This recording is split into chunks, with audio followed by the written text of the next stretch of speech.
Capricorn, hi! Welcome to Mr. Queen PH. At ito ang inyong 2024 prediction. So, titignan natin ang energies na parating sa inyo ngayong 2024. This is a general reading. Just take what resonates. Watch your Sun, Moon, Rising, Venus for other messages. And thank you sa lahat ng mga sumusuporta dito sa ating channel. Just a reminder, gamitin nyo lamang ang reading na ito bilang gabay and pa-follow like na rin ang ating Facebook at TikTok. Lahat po yan, Mr. Queen PH. And please check out my Shopee, available ng mga protection and prosperity items, bracelets, zodiac sign bracelets, and many more. Link on the description. Okay, Capricorn, let's see energies for you ngayong 2024. Tree of Life. Wow. So this is about growth, blessings, support. Ang ganda. So whatever yung mga sinubukan nyo, sinimulan ninyo ngayong end ng 2023. Ngayong 2024, you will see growth. This can be a business na sinimulan ninyo, a new job. You will see this growing ngayong 2023. And blessings are pouring in din. Merong parating na mga blessings, support in your life ngayong 2024. May pag-unlad. You also have cloud. So itong cloud is about your yung iniisip mo, 'di ba? So maaring you will have these visions, creations. Marami kang mga bagong ideas na may isip ngayong 2024 na pwede siyang maging simula ng bagong opportunity for you. This can be an idea to have your own business or another career. Yung iba sa inyo, meron kayong kakayanan na mag-imbento ng isang bagay, no? Can be a product or a services that you will offer na ikaw yung nakaisip niyan, no? Something na unique for you. You also have the sky. Wow, sky is the limit. So the sky is about expansion, inspiration. This really makes sense. Ang nakikita ko rito is yung ideas ninyo ay mag-expand and you will make it into a reality, no? Into reality. And then lalo tong uunlad, mag-expand. Limitless, kumbaga. Depende na yan sa actions na gagawin nyo, sa pag-aalaga na gagawin nyo, sa inyong itinanim. Kaya, make conscious, magkaroon kayo ng conscious decisions. Maging aware kayo sa mga actions ninyo. Kung ito ba ay in alignment sa mga goals ninyo. Let's say, for example, you want to achieve a certain amount of earnings for 2024. Pero kung wala ka namang gagawing action, hindi yun mangyayari, 'di ba? So dapat in alignment siya sa actions mo, yung iyong mga goals and dreams, because nandiyan na meron ka na, you already have it. You already have that opportunity. So you just need to grab that opportunity. Okay? You also have Aquarius energy. Collaborate, you will be working with other people. Ang Aquarius energy is someone who is a starter, no? Innovative. So this makes sense. And then you also have Venus. Venus is the planet of love, money, luxury, good things in life. So I think you will experience luxury ngayong 2024. Yung luxury naman kasi is subjective, no? Yung iba, luxurious sa kanila yung pagbabakasyon. Sa iba naman, yung mga mamahaling gamit, sasakyan. So, for you, you will experience whatever is luxurious para sa'yo. And Venus is also the energy of self-care and self-love. So, for you, Capricorn, you will also focus on taking care of yourself. Meron ditong tension ako. Yung iba sa inyo, you might experience conflict with someone na magkaiba ang inyong pananaw sa buhay. Pwede itong romantic partner, pwede rin itong katrabaho. So, let's see, saan tong tension na to? In what area of life? Ninth house, sa travel, okay. And even sa school, kung kayo nag-aaral, pwede magkaroon kayo ng issue or problema with your teacher, your mentor, or sa mga pag-aaralan ninyo. sa 2024. Yung iba naman, travel opportunities na pwedeng magkaroon ng challenges sa mga makakasalamuha mo sa immigration, sa visa application, or even yung mga makakasalamuha mo kapag ikaw ay nag-travel, lalo na sa ibang bansa. So, ano lang, medyo chill lang, wag masyadong magpadala sa init ng ulo. Okay, so let's see naman yung month by month energy for you, Capricorn. January, let's see. You have the Four of Swords.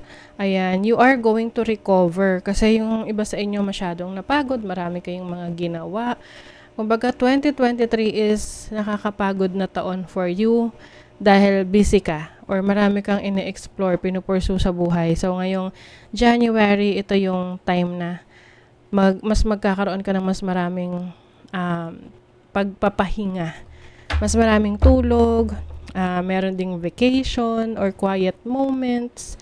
Ayan, so, babawi ka ng pahinga ngayong January. And of course, January is also month rin yan, birth month din yan ng mga Capricorn. So, February, you have the King of Pentacles. Ayan, pagkatapos mo magpahinga, pagdating ng February, back to work, back to reality. And you will focus on your resources, business, trabaho, career. Yung iba merong leadership role na gagampanan ngayong February.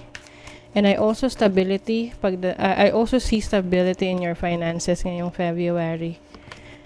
Pagdating ng March, temperance, healing, putting things in moderation. So, pwede kasing ito yung parang, I don't know kung sa ibang Capricorn ganun na, but there are Capricorns na they know how to work hard and play hard.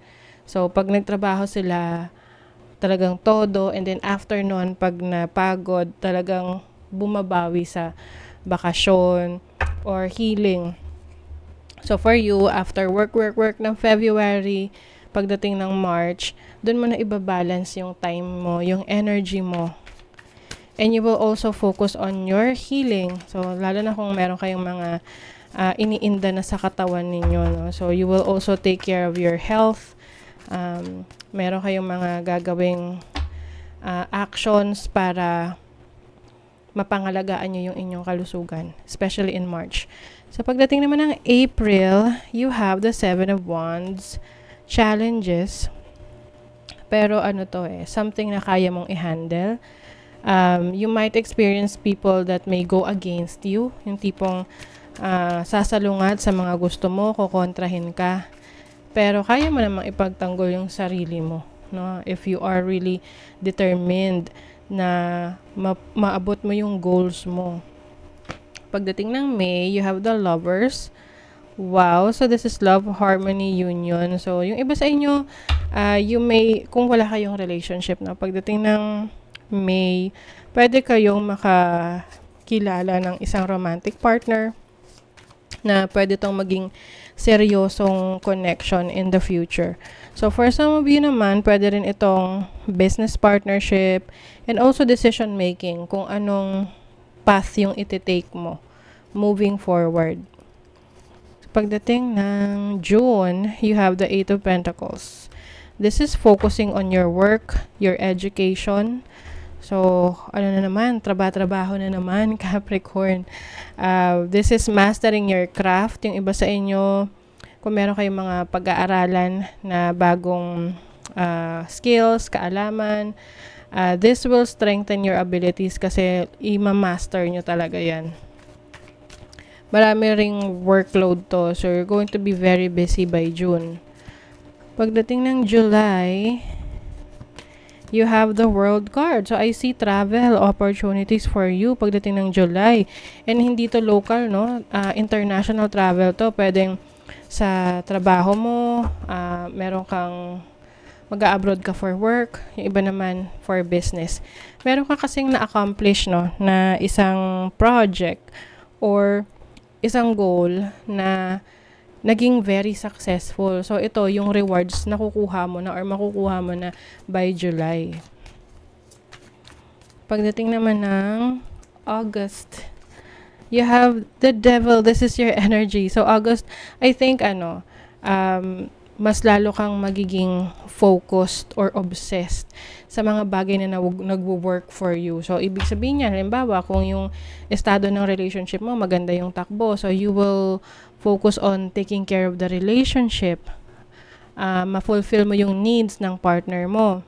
If naman ikaw ay focus sa career mo, mas mag-o-obsess ka naman sa pagtatrabaho, building stability in your finances.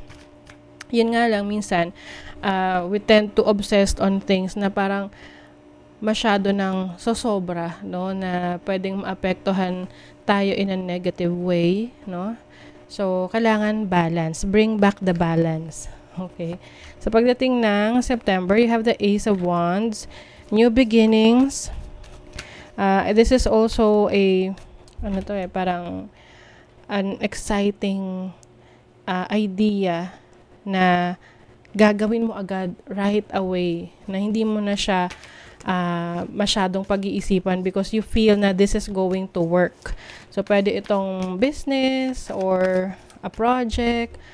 And some of you, meron ding passionate connection with someone na parang pag nakilala mo to, you have this certain urge na to connect with that person sa pinakamabilis na paraan. Oo. So, pagdating naman ng October, you have the Two of Wands. So, yes, partnership talaga to. So, yung iba sa inyo, kapag meron kayong nakilala na person ngayong 2024, especially September, pagdating ng October, meron ka ng commitment na papasukin. So, you might get into a very serious relationship. Pwede kasing yung parang nakaramdam ka kaagad ng very deep connection with this person. Yung iba naman, may mga plans pa kayo for your career, especially travel. I see a lot of travel opportunities for you ngayong 2024 Capricorn, especially abroad. So, pwede yung business-related, pwede ring sa pamamagitan ng trabaho mo, ipapadala ka sa ibang bansa for training, or even local travels din to. So, pagdating naman ng November, Knight of Cups, merong magpo-propose. Ang bilis naman ng mga pangyayari na to, Capricorn. So, if this is connecting to your relationship, yung iba sa inyo, pwedeng merong mag-propose sa inyo or kayo yung magpo-propose sa inyong person. Oo. And yung iba naman, this can be a proposal na magiging masaya ka. Pwedeng hindi to related sa relationship, pwedeng sa business, no? And pagdating naman ng December, so this is balance pagdating sa finances mo. So maganda yung magiging flow ng kaperahan sa'yo. Ito yung kaya mong i-handle lahat ng obligations mo, and at the same time, kaya mo ring tumulong sa iba. So, bringing balance in your finances. Kung medyo naging tagalid yung kaperahan nyo nung nakaraang taon, ngayong 2024, mababalanse nyo na yan. So, pagdating sa career, kayo ay mas magaling, mas matalino sa pag-handle ng kaperahan ninyo. Transformation, changes in your career, in your business, in your finances. So, meron talagang upgrade dito. Yung iba, meron kayong leadership role. Stay low-key as you get the job done. Yes. So, medyo hindi kayo masyadong mag-flex sa social media, sa mga nangyayari, sa buhay ninyo, sa career ninyo. Kahit na maraming magagandang mangyayari, especially sa finances niyo. Because, iwas rin yan sa yung mga evil eyes, no? So, low-key lang. You're going to work in silence. So, sa relationship, you might be connecting with someone na parang connected ka sa kanya in a spiritual level. But be careful with this person kasi pwedeng, hindi siya ganun kaseryoso sa relationship. Pwedeng ikaw yung seryoso pero siya hindi. Or pwedeng siya seryoso, ikaw naman hindi. So, kailangan lang dito is maghinay-hinay para hindi agad papasok sa isang commitment na hindi pala kayang panindigan, no? Ayan. So, that is your reading, Capricorn. Kung nagustuhan nyo ito, naka-resonate kayo, mag-comment kayo dyan, like, share, subscribe, para lagi kayong updated sa ating mga readings. Thank you so much, Capricorn. See you again.